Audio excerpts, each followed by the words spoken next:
அனைவருக்கும் வணக்கங்க. இப்போ நான் வந்து நந்திகேஸ்வரா அஸ்ட்ராலஜிலேருந்து பேசுகிறேங்க, சேனல்லேருந்து. இப்போ வந்துங்க ஒரு சிலர் கேட்டாங்க, ஜோதிட கிளாஸ் நடத்துகிறீங்களா, நாங்களும் கற்றுக்கலான் இருக்கோன்னு கேட்டாங்க. இது வெறி கடலுங்க. இப்போ வந்து கொஞ்சம் கொஞ்சம் மெயினான சப்ஜெக்டு தாங்க சொல்லித்தர முடியும். இதெல்லாம் தெரிஞ்சுக்கணுங்க. அப்போ தான் ஒரு ஜோதிடர் ஆக முடியுங்க.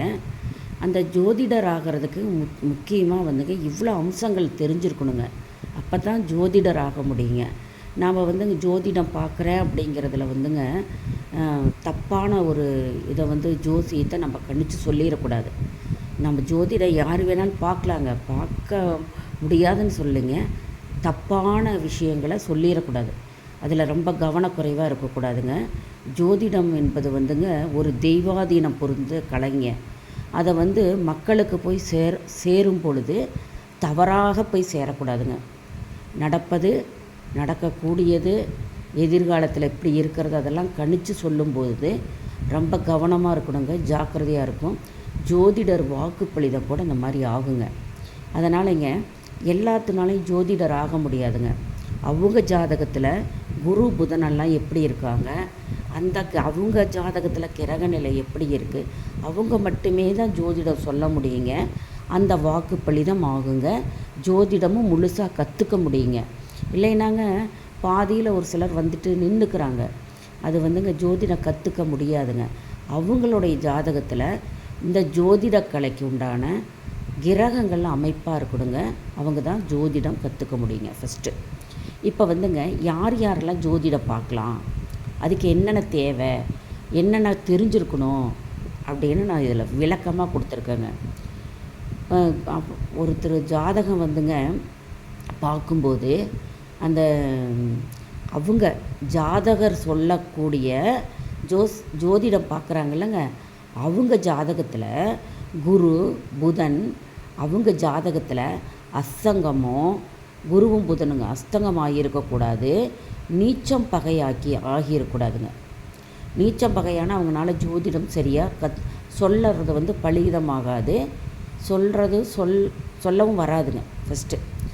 ரெண்டாவது வந்துங்க ஜோதிட கலையில் வந்துங்க காரகத்தையும் பாவகத்தையும் இணைக்க தெரிஞ்சிருக்கணுங்க, ரெண்டாவதுங்க. மூணாவது கிரகங்களில் வந்து அடுத்தவங்க ஜோசியம் கொண்டாடுறாங்க இல்லைங்க, அந்த ஜாதகம் கொண்டு வரப்போ அந்த ஜாதகத்தில் ஜாதகம் பார்க்குறவங்க ஆட்சி, உச்சம், நீச்சம், பலம், பலவீனம், ஸ்தான பலம், வக்கிரங்கள்லாம், வக்கிரம் எது, எந்த கிரகம் வக்கிரமாகி போகுது, இதெல்லாம் தெரிஞ்சிருக்கணுங்க. இதெல்லாம் தெரிஞ்சு வச்சா தான் ஜோதிடம் சொல்ல முடியுங்க. கிரகங்கள் நிற்கும் இடங்கள், ஸ்தான பலங்கள், கேந்திரம், கோணங்கள், உபஜய ஸ்தானங்கள் தெரிஞ்சிருக்கணுங்க ஜாதகத்தில். அப்புறமேலுங்க பார்வை பலம், கிரகங்களின் பார்வை பலம் தெரிஞ்சிருக்கணும். திக்பலம், எந்தெந்த பாவகத்தில் திக்பலம் அடையும் கிரகங்கள் அது தெரிஞ்சிருக்கணுங்க. அடுத்ததுங்க கிரகங்களின் நீச்ச பங்க ராஜயோகம் தெரிஞ்சிருக்கணுங்க. அப்புறம் அவயங்கள்னால் உறுப்புகள், கிரகங்களுக்கு ஒவ்வொன்றுக்கு உறுப்பு இருக்குங்க. அந்த பாவகத்துக்குள்ளே பாவகம் தெரிஞ்சிருக்கணுங்க. பாவகம் தெரிஞ்சிருக்கணும். கிரகங்களின் ஜாதகத்தில் நிற்கும் நட்சத்திரங்களின் கிரகங்களின் ஜாதகத்தில் நிற்கிற நட்சத்திர சாரங்கள் அது தெரிஞ்சிருக்கணும். அந்த கிரகம் எந்த நட்சத்திர சாரம் வாங்கியிருக்கு, அது பாதகாதிபதி சாரமா, அது இல்லாத மாரகாதிபதி சாரமா, இதெல்லாம் தெரிஞ்சிருக்கணுங்க. உறவு முறை தெரிஞ்சிருக்கணுங்க. கிரகங்களுக்கு உண்டான உறவு முறை தெரிஞ்சிருக்கணுங்க. கிரகங்களின் கோச்சாரம், பஞ்சாங்கத்தில் இருக்கும் கோச்சாரம், அன்றைய நிலை தெரிஞ்சிருக்கணுங்க. அப்போ தான் ஜோதிடம் சொல்ல முடியுங்க. கிரகங்களின் இணைவு சொல்லணுங்க. ஒரு மொத்தம் 9 கிரகம் இருக்குன்னா ஒவ்வொரு கிரகத்தோட இணையும். அந்த இணைவினால் வர்ற யோகங்களை சொல்ல தெரியணும், தோஷங்களை சொல்ல தெரியணும். தெரியுதுங்களா? அப்புறம் ராசிகளின் உறுப்புகள் தெரிஞ்சிருக்கணுங்க. லக்கணங்களின் பாதகாதிபதி, மாரகாதிபதி, இதாங்க நான் டீட்டெயிலாக உங்களுக்கு கொடுத்துருந்தேன். அஷ்டமாதிபதி, ரோகாதிபதி தெரிஞ்சிருக்கணுங்க. கிரகம், நட்பு, சமம், பகை வீடுகள் தெரிஞ்சிருக்கணுங்க. தசா காலம், புத்தி காலம், லிம்போதரி தசா, அந்தரங்கம் வந்து தெரிஞ்சிருக்கணுங்க. அதை பார்க்க தெரிஞ்சிருக்கணும். இதெல்லாம் தெரிஞ்சாதாங்க ஜோதிடம் வந்து கரெக்டாக கணிக்க முடியுங்க. அப்புறம் தோஷங்களுக்கு கண்டிப்பாக அவங்க ஜோதிடம் பார்த்துட்டு உங்களுக்கு இது தோஷம் இருக்குதுங்கன்னு மட்டும் சொல்லிட்டு போகக்கூடாதுங்க. அதுக்குண்டான ஒரு ஜோதிடம் பார்க்கணுன்னா அது முழுசாக நிறைவடையணுங்க. பரிகாரம் இருக்கிறவங்களுக்கு தான் பரிகாரம் சொல்லணுங்க. அந்த பரிகாரம் தோஷங்களுக்கு பரிகாரம் கண்டிப்பாக அவங்களுக்கு தெரியப்படுத்தணுங்க. இன்ன ஜாதகத்தில் இன்ன தோஷம் இருக்குதுங்க, இதுக்கு இந்த பரிகாரம் செஞ்சுக்கோங்க அப்படின்னு அவங்களுக்கு கூறணுங்க. லக்னம், நவாம்சம், கிரகங்கள், உப கிரகம் அந்த மாதிரி கட்டம் போட தெரியணுங்க. ஜாதக கட்டம் போட தெரியணுங்க. இது முக்கியங்க.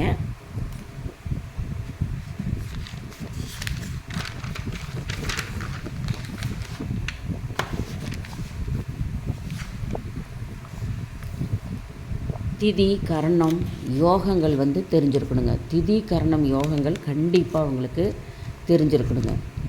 அப்போ தான் அவங்களுக்கு இந்த ஜாதக பலன் முழுமையாக சொல்ல முடியும். திதி கரண யோகம் சொல்லணும் இல்லைன்னா ஜாதகத்தில் குறைபாடாக போயிருங்க. அந்த திதி கரணம் யோகங்கள் பலன்கள் சொல்ல தெரியணுங்க. ஒவ்வொரு யோகத்துக்கும் ஒவ்வொரு பலன் இருக்குதுங்க. அந்தந்த யோகத்துக்கு உண்டான கடவுள், திதி கடவுள், கரணக்கடவுள் அதெல்லாம் சொல்ல தெரியணுங்க. அந்த வழிபாட்டு முறையும் சொல்லணுங்க. பஞ்சாங்கம் கிரக சஞ்சார பலன்க.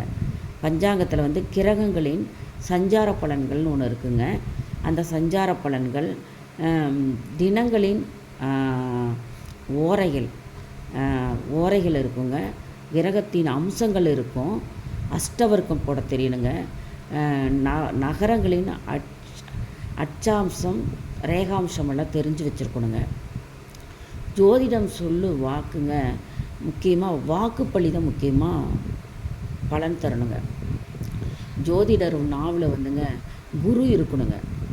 உண்மைத்தன்மை இருக்கணும் ஜோதிடர்களுக்கு. என்ன சொல்கிறதுங்க, அது உண்மை மட்டுமே சொல்லணும், பொய்யாக சொல்லக்கூடாதுங்க.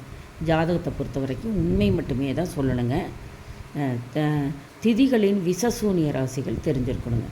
இது ரொம்ப முக்கியங்க. திதிகளின் விசசூனியம் இல்லாதவங்க ஜாதகம் பொருத்தம் போட்டுறாங்க. அப்போ எவ்வளவோ செலவு பண்ணி கல்யாணம் பண்ணி வைக்கிறாங்க. ஆண் பெண் விசசூனியத்தில் கொண்டு சேர்த்திட்டாங்கன்னா வாழ்க்கை சிறப்படையாதுங்க. அது ரொம்ப முக்கியங்க. திதிகளின் விசசூனிய ராசியும் தனியாக நான் டவுன்லோடு பண்ணி அனுப்பியிருக்கேன். அந்த ஜாதகம் ஒதுக்கிடுங்க. உங்கள் மகளுடைய திதி என்ன, மகனுடைய திதி என்ன, அந்த திதிக்கு விசசூனிய ராசி எது அப்படின்னு தெளிவாக கொடுத்துருக்கேன். திதிகளுக்கு நான் நீட்டாக கொடுத்துருக்குறேன். அமாவாசைக்கும் பௌர்ணமிக்கு மட்டும்தாங்க விசசூனியம் கிடையாது. அமாவாசையில் பிறந்த குழந்தைக்கும் பௌர்ணமி பிறந்த ஜாதகர்களுக்கு மட்டும்தாங்க விசசூனியம் கிடையாது.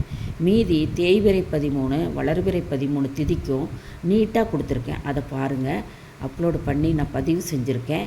அதெல்லாம் ரொம்ப உங்களுக்கு ஆண் பெண் வச்சுருக்கிறவங்க, கல்யாண வயசில் இருக்கிறவங்களுக்கெல்லாம் அந்த ஜாதகத்தை இணைக்கிறமான்னு கண்டிப்பாக பார்த்துக்குங்க. அது ரொம்ப ரொம்ப ரொம்ப முக்கியங்க. ஆண் பெண் ஜாதகங்கள் பார்க்கவும், திருமண பொருத்தங்கள் பார்க்க நாம நட்சத்திர கணங்கள் தெரிஞ்சிருக்கணுங்க. கணங்கள் தெரிஞ்சிருக்கணும் கண்டிப்பாக. இது இந்த விஷயங்கள்லாம் தெரிஞ்சிருக்கணுங்க. அப்போ தான் ஜாதக பலன் சொல்ல முடியுங்க. இவ்வளோ கற்றுக்க வேண்டிய விஷயம் இருக்குதுங்க. ஜாதகம் சொல்கிறது டக்குன்னு சொல்ல முடியாதுங்க. ஒருத்தர் சும்மா ஒரு கொஞ்சம் பாடத்தை படிச்சுட்டு நம்ம ஜாதகம் சொல்லலான்னுலாம் சொல்ல முடியாதுங்க. இதுக்கு நிறையா பாடங்கள் இருக்குங்க. நான் உங்களுக்கு புரிகிற மாதிரி தான் நான் எனக்கு தெரிஞ்ச வகையில் உங்களுக்கு எடுத்துகிட்ருக்கேன். நீங்கள் சப்ஸ்கிரைப் பண்ணுங்கள். நான் போடுற வீடியோஸ் உங்களுக்கு பயன்படும். உங்களுக்கு வீட்டில் இருந்துட்டு ஓரளவு நீங்கள் உங்கள் குழந்தைகள், ஆண் பெண் குழந்தைகளுக்கு என்ன தசா வருது, அப்புறம் எந்த தசாவுக்கு எந்த புத்தி பகை, அது புத்தி ரொம்ப முக்கியங்க. தசாவை விடங்க புத்தி ரொம்ப இதாக இருக்கும். அதனால் அதெல்லாம் தெரிஞ்சு வச்சுக்கலாம். அந்த காலகட்டம் வந்துருச்சா, தீமைன்னு போட்டிருக்காங்களா, அதுக்கு ஒரு கோயிலுக்கு தீபம் போடலாம். நீங்களே வீட்டில் சின்ன சின்னதுக்கெல்லாம் ஜோதிடர் நானுன்னு இல்லைங்க. அதனால தான் இந்த பாடத்தை உங்களுக்கு தேவையானதை, உங்களுக்கு எது புரியும். திடீர்னு போய் நான் உங்களை நவாம்ச கட்டம் போடுறதுக்கு சொல்லி கொடுத்தேன்னா உங்களுக்கு புரியுமா? புரியாது. அந்த மாதிரிங்க உங்களுக்கு எளிமையாக வீட்டில் இருந்து ஜாதக நோட் எடுத்து வச்சிங்கன்னா இது நல்ல ஜாதகம், எது மகாலட்சுமி ஸ்தானம், எது உபஜயன ஸ்தானம், எது